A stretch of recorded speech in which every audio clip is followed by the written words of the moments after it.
Hey, what's going on? It's Joey Myers from the Hitting Performance Lab, and in this Mike Trout hitting a golf ball at Top Golf, this video has gone pretty viral around, and I figured that we can compare and contrast Mike Trout's baseball swing to his golf swing. And for most of you who've seen this video of the golf swing, the intention here is to obliterate the ball, which he ends up doing, hitting it over 400 or so yards. But what you see is not only on the intention side. Intention is a big thing because he's not just taking a half-hearted swing over in the golf course here. Must have had some money on the line or something on the line, and you're going to see a similar swing over here on the right in the game. So very competitive type swing. Now I wanted to share Eugene Bleeker's one of his quotes on Twitter. He's got a pretty good sense about him. He understands spinal engine and springy fascia at 108 performance at Twitter. And what he said was he was answering a tweet by Coach Jeff Leach. And what he said was, another important thing to note is how much the middle pulls the rear leg, not the other way around. There are a lot out there that will say it's the other way around, but it's the spinal engine that uses the limbs to amplify its efforts. He says, he continues, you'll notice the back foot holding on to its angle both into and through contact. The rear leg is a slave to the middle or the spinal engine of the body and serves as an anchor point. That must, and then he goes on. But I wanted to bring that up. Very important for the talk of people going, well, the golf and the baseball swing are very different. Well, they're first cousins.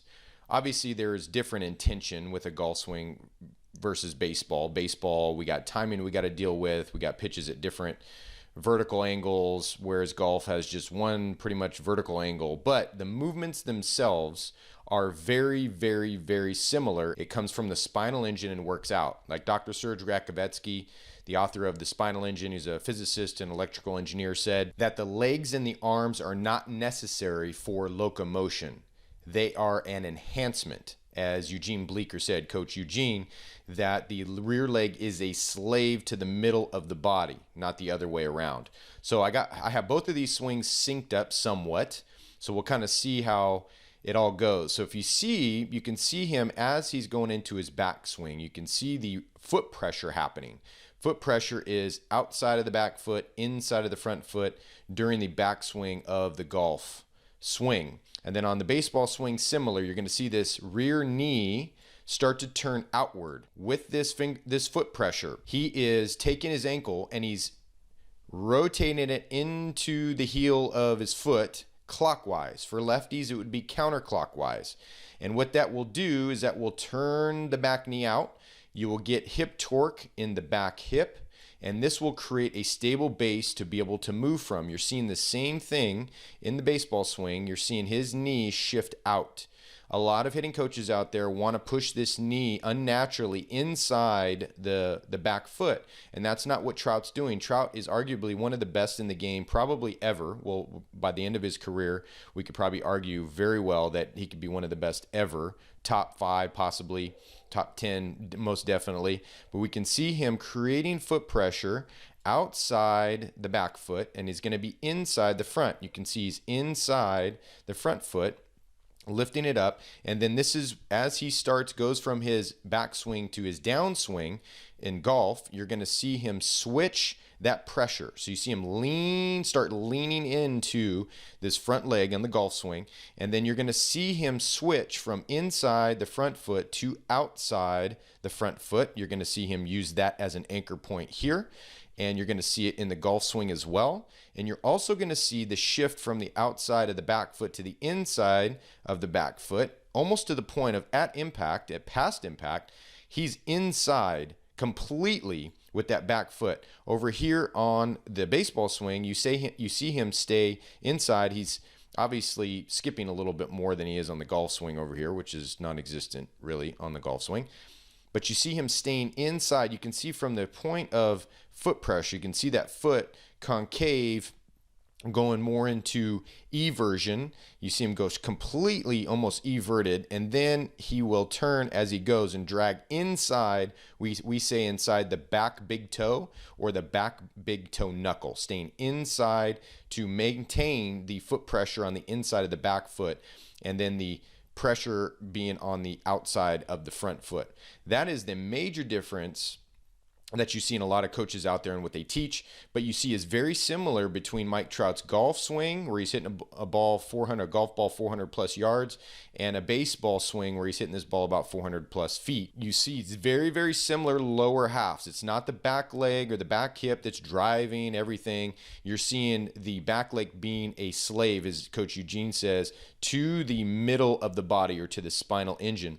The other thing, as of note, is the spinal engine. So the catapult loading system here at Hitting Performance Lab, we talk about the big three: showing numbers, downward shoulder angle, and hiding hands from the pitcher. Showing numbers is another way of saying protracting the front scapula. Hiding the hands is retracting the back scapula and getting a downward shoulder angle. You're seeing both of those. Now this is in golf, you got a lower pitch obviously, or a lower ball placement. So you're going to see more down shoulder here because we want to create a longer arc to the ball in order to get there. In baseball, we can't see quite that much of a down angle. If we saw this much of a down angle, Mike Trout wouldn't have numbers like he has now. So we see a slight down angle though.